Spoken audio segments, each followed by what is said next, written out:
Good morning mga ka-Engie! Nako, bare months na. Ang bilis ng panahon, di ba? At sigurado magiging busy na naman tayo para sa paghahanda ng mga upcoming celebrations katulad ng family gatherings, reunion with friends, at syempre, para sa Pasko at nalalapit na bagong taon. In today's episode, sigurado meron na naman kayong business ideas na mapupulot, pati na ang mga wais na pag-handle ng mga finances natin, especially this holiday. And ma-enjoy ang festive season na ito na healthy pa rin. Lahat ng yan ngayong umaga, ako po si Miss A para sa Negosyo Goals, ang gabay sa pagtupad ng inyong pangarap.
From fun and exciting booths,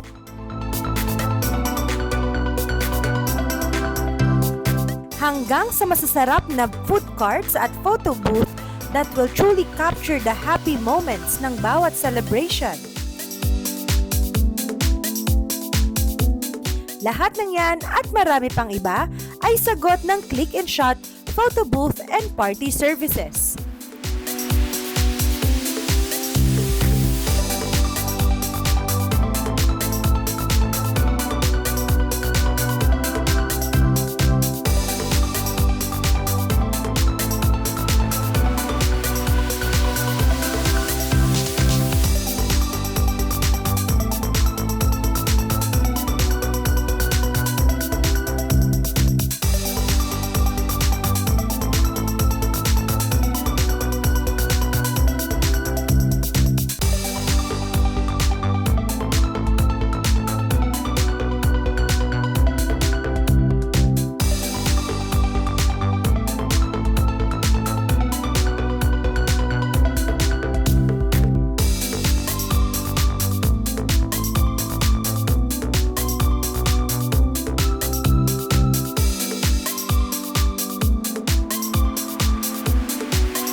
Kung ang hanap mo naman ay events place this season, we found a place in Quezon City na convenient, syempre, budget-friendly and hassle-free.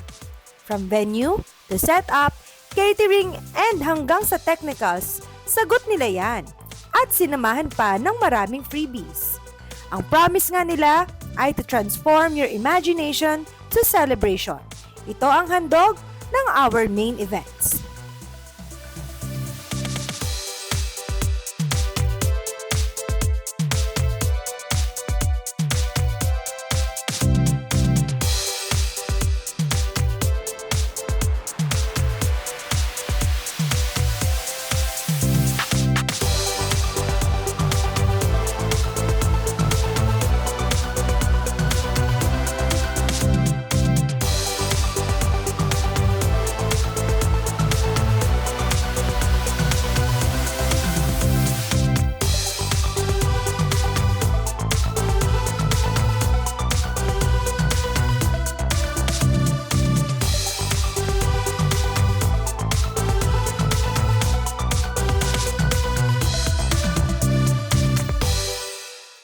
name is Roy with the rest of my team.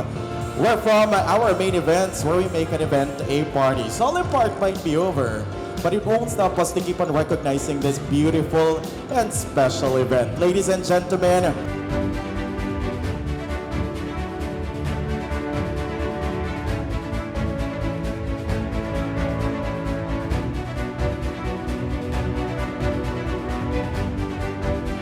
and to God be the glory, God bless everybody, and it's time to party. Good afternoon.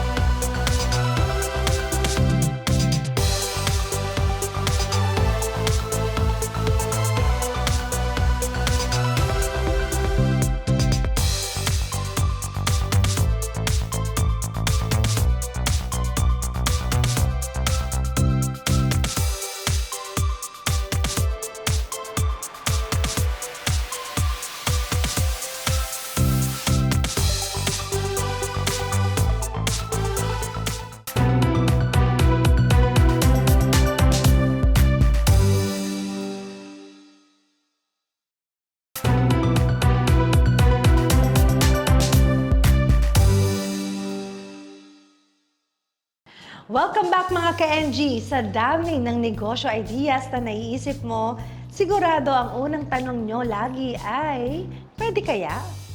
Basta punuin ng sipag and dedication sa negosyong sinimulan at syempre sa tulong ng mga kapartner natin sa Global Dominion, sigurado ang pag-angat.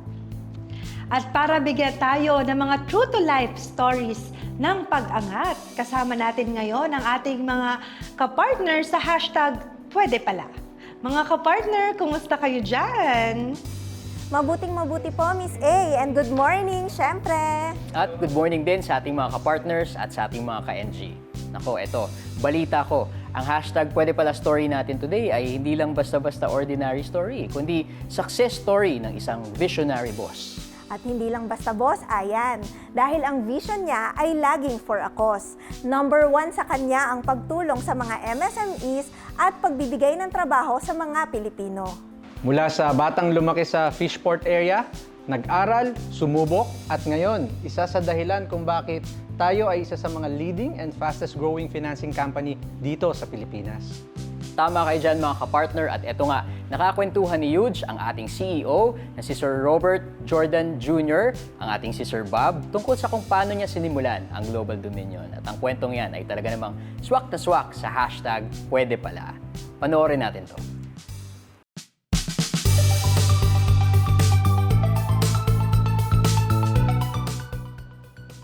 Good morning mga ka-NG! Excited na akong i-feature ang hashtag Pwede Pala story ng ating CEO na si Mr. Robert Jordan Jr.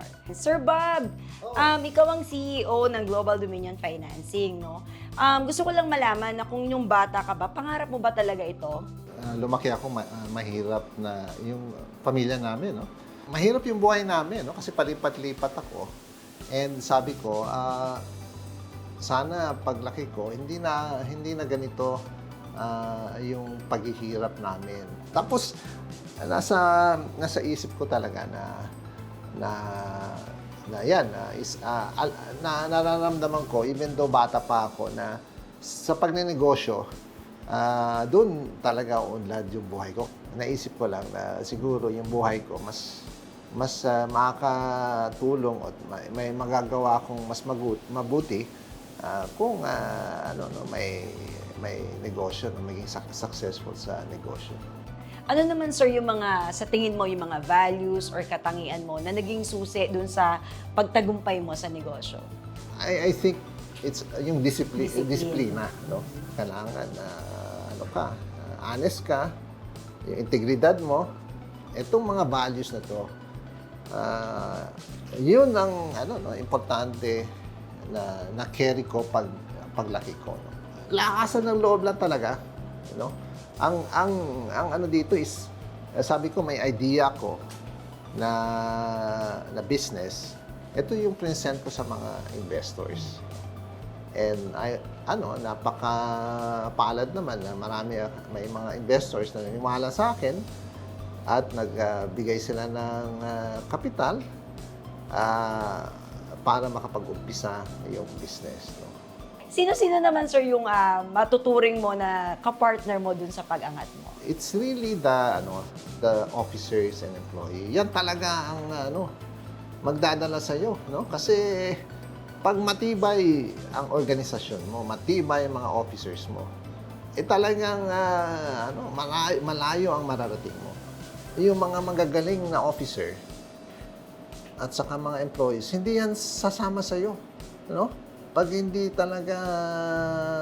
sila naniniwala Sa vision. sa vision. And yun ang susi Kailangan magagaling yung sumama sa'yo para maging successful ka. And the reason why we are successful dito sa Global Dominion is magagaling yung mga tao natin. Ano yung mga kaganapan sa buhay ng pagnenegosyo mo na hindi mo inaasahan dati na #pwede pala? That's why Global Dominion yung pangalan niya Globally, dapat lumalaki na tayo. Lumaki tayo. And talagang in the next few years, yun naman ang mission natin sa Global Dominion na palakihin natin siya na mag-expand tayo, hindi lang dito sa Pilipinas, pero abroad. No? Yeah. Kasi ang reason dyan is kailangan marami tayong matulungan na maliliit na negosyo. Kasi lalo na dito sa Pilipinas, yung mga maliliit na negosyo na natutulungan natin, nakakapag-hire sila ng maraming tao. At kapag maraming may trabaho, mas konti ang mga mahihirap. No? Ano yung mensahe mo naman dun sa mga magnenegosyo pa lang or yung papalakihin nila yung negosyo nila? And ang ko sa mga first time businesses, no, or negosyante, talagang dapat pag-aralan mo. You do your homework, no? Kasi ang problema talaga ng pag-start ng business, wala yung cash wala kang pera, yung funds mo. And one way na ma-address natin yan is pwede kang umutang sa Global Dominion. Ayun, #pwede pala. Ngayon, paano ka pwedeng umutang? Gawin mo yung business plan mo, tapos isangla mo yung asset mo, no? Yung pwede yung kotse mo, yung property mo. Yung ORCR o yung titulo. Titulo para magkaroon ka ng cash na pang-umpisa ng business mo. Ngayon, kung nagtatrabaho ka pa, huwag mo muna i-give up yung trabaho mo, no? Huwag mo i-give up yung income mo na yun. Pwede mo naman gawin yung negosyo mo kahit na nagtatrabaho ka. So, ngayon, yung cash flow mo, napaka-importante niyan. Kailangan pag-aralan mo yan. Kailangan may backup ka. No? Kung may pera ka na ngayon, pwede mong gamitin mo yon. Tapos backup mo, credit line sa Global Dominion. Yun ang gusto natin sa Global Dominion Gusto natin makatulong sa mga negosyante. Para umunlad ang business nila at umunlad yung bayan natin. Sige, maraming salamat, Sir Bob, sa napaka-inspiring na kwentuhan. Kaya sana yung mga nanonood natin sa bahay, marami kayong natutunan. Dahil dyan, back to studio. Not just a boss, but truly an inspiration talaga. Yes, partners. Kaya no wonder, after almost 2 decades, nandito pa rin ang Global Dominion. At ito yung kwento na pwede pala talaga ang pag-angat. Kaya naman, para sa ating mga ka-NG at mga ka-partners, tumutok lang sa Negosyo Goals for more inspiring stories mula sa Global Dominion kung saan #pwede pala.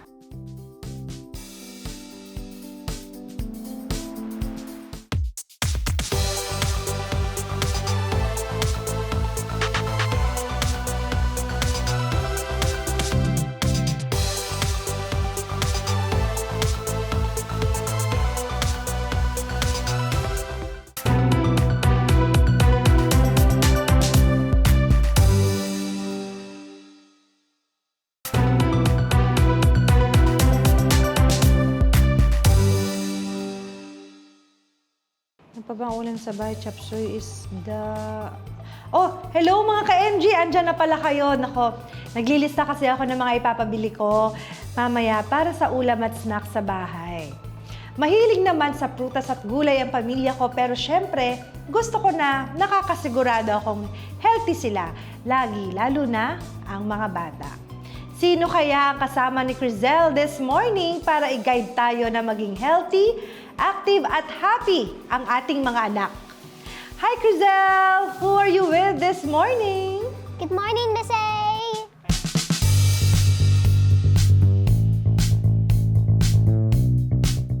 Hello, everyone.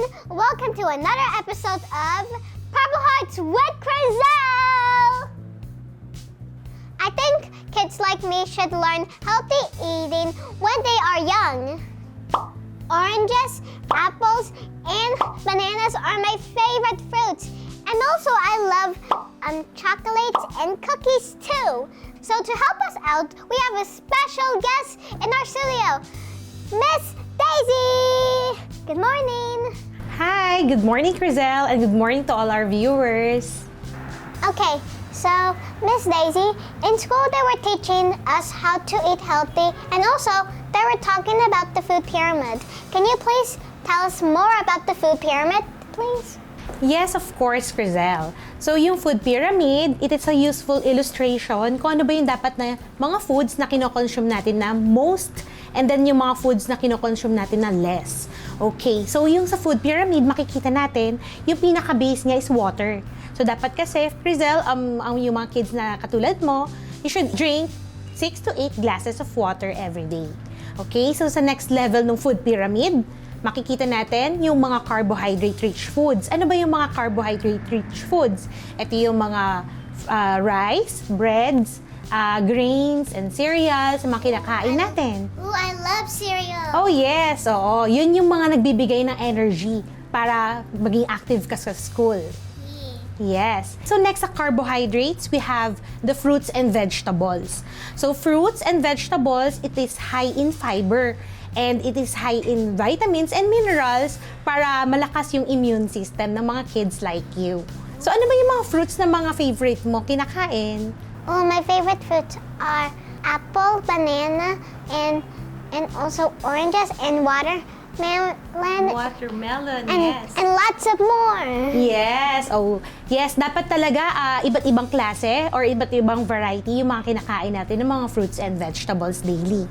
And then, the next level, makikita natin yung mga protein-rich foods. So, ano ba yung mga protein-rich foods? So, ito yung mga chicken, fish, mga tofu and beans. So, yung mga protein-rich foods, ito yung nagbi-build ng muscle and nagre-repair ng tissues ng mga bata, katulad mo. Oh, I love all of those food too. Yes, of course. So, you should eat it in moderation, okay? And then yung lastly, yung pinaka-tip ng food pyramid, dyan na pumapasok yung mga fats and oils, mga salty foods, and then mga sugary foods. So, ibig sabihin, dapat siya yung pinakakaunting kinokonsume mo lang sa araw-araw. Those are the least of my favorites, especially oily foods. I don't even eat it that much. Oh, very good. That's nice, Crizel. Miss Daisy, can you please share us some healthy eating tips? Yeah, sure. For healthy eating tips, as mentioned kanina, no, sa food pyramid. So, number 1, I think yung water talaga, no? Talaga mas maganda kasi umiinom tayo ng water kasi minsan it is a sign of dehydration. And then second, we should eat fruits and vegetables as mentioned earlier, no? And then number 3, I think yung mga protein-rich foods natin, you should eat talaga. I think dapat talaga ipaplan natin kung ano yung mga kinakain natin para ma-avoid natin yung mga not healthy foods na kinakain. And then lastly, if yung fruits and vegetables, medyo konti lang talaga yung consumption natin daily, we can take supplements naman, yung mga supplements na may vegetable extract and mga fruit extract that will help you get the nutrients you need every day. How does this supplement make us healthier and strong? Okay. Crizel, yung mga supplements can make us healthier.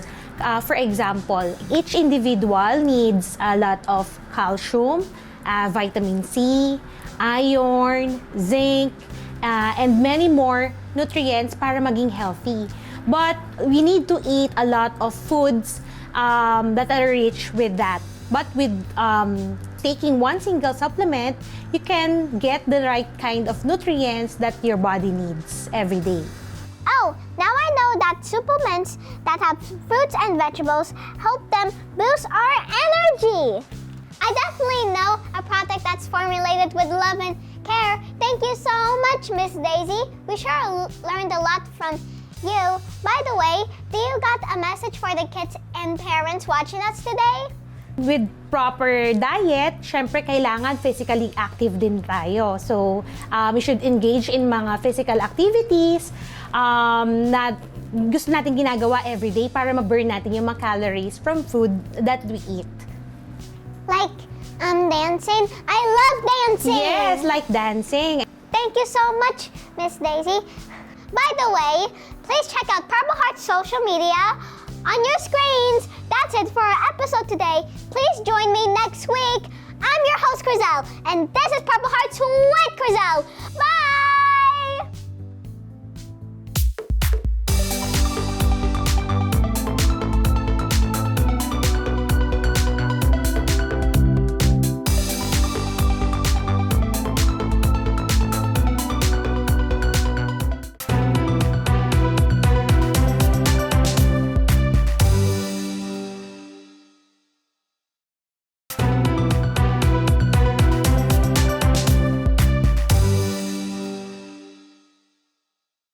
Welcome back to Negosyo Goals.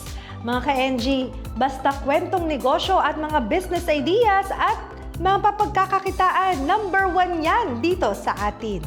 Alamin natin ang kwento ng ating mga successful business owner na hindi natakot sumubok at syempre ay nagtagumpay.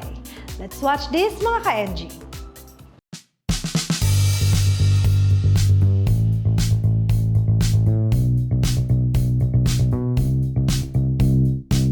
Welcome back, mga ka-NG! Ngayon ay kasama natin si Sir RJ and Miss Denzel of the Illumina Advanced Aesthetic Clinic at alamin natin yung successful story behind sa negosyong ito. Hello, Ma'am Denzel. Hello, Sir RJ. Hello, ma'am. Unang tanong, paano po nagsimula ang business ninyo? Paano kayo napadpad into an aesthetic clinic na negosyo? And you're a registered nurse. Yes po. So, paano po kayo napadpad sa mundo ng pagpapaganda? Parang ano po, dream ko na talaga siya since then. And then si Sir RJ, ano naman po yung naging role niya dun sa business mo? From the start po talaga nandiyan na siya sa side ko po. Moral, financial, lahat na po. Driver. Namimili kami ng supplies, ganyan. Kasi before nagwo-work nga po ako sa bank or even nung nasa call center din ako, pupunta kami sa Pasig, mamimili naman kami ng supplies like mga damit ng RTWs. Nagtinda rin kasi kami ng ganun eh. Then nung nag-start na siya sa paglugluta, namimili kami ng mga supplies somewhere in Manila naman po. Pag day off ko. Nung gusto na namin mag-focus, pinahiram ako ng tita ko, ng funds, pang-aral po. Bali, nag-aral ako dito, semi-permanent makeup naman po yung gusto ng time na yon. Hanggang sa eventually po, marami na nagpapaturo sa akin. Dahil syempre, nag-train po ako dito sa Pinas, tsaka abroad. Kumbaga talagang binusog ko yung So, inaral isip ko. nyo din talaga? Yes po. Binusog Diba? ko po ng learnings and skills yung sarili ko. Para at least, whether nandito ako sa Pinas or outside the country, pwede ko siyang gamitin. Tapos po hanggang eventually, nakapagtayo na po kami ng sarili namin first branch. Curious po ako, nasa magkano po yung puhunan dun sa first branch ninyo?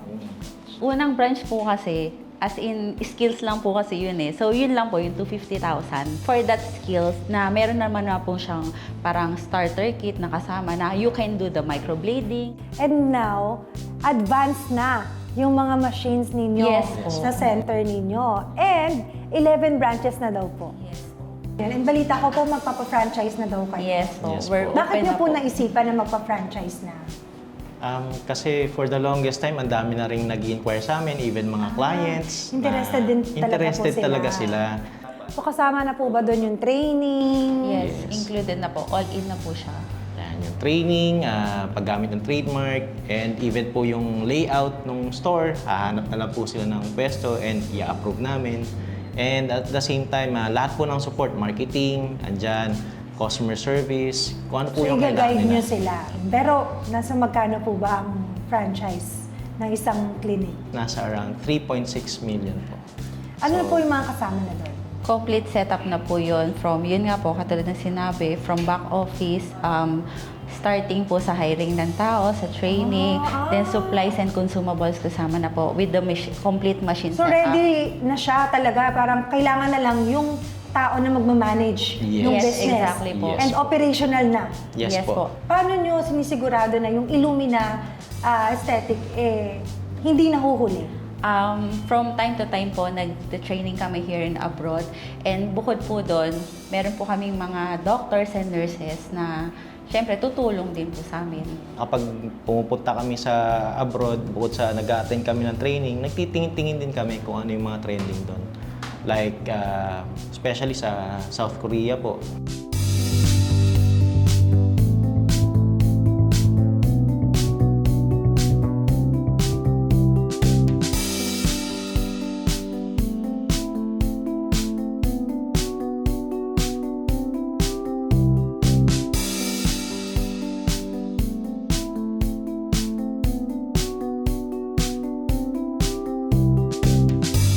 So Sir RJ and Ma'am Denzel, please invite nyo yung ating mga ka-NG na nanonood ngayon para sa business na ino-offer ninyo sa kanila.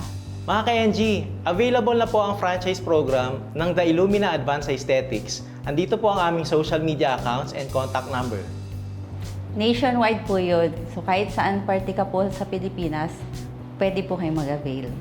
Ayan, maraming salamat Sir RJ, Ma'am Denzel. Mga ka-NG, eto na, kung nagnanais kayo na magkaroon ng sarili nyong aesthetic clinic nang walang kahirap-hirap, andito na ang The Illumina Advanced Aesthetic Clinic. So mag-inquire na at malay nyo, baka ito na yung business na para sa inyo.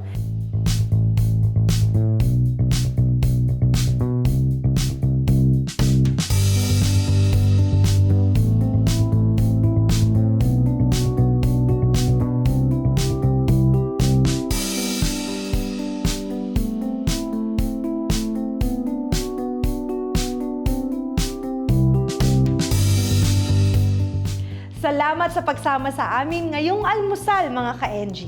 At sigurado, nabusog kayo sa mga business tips and ideas. Simulan nyo na ang negosyo na yan at malay mo, ikaw na ang next na mai-feature namin dito. At muli, ako po ang inyong Miss A para sa Negosyo Goals, ang gabay sa pagtupad ng inyong pangarap. See you next week, mga ka-NG!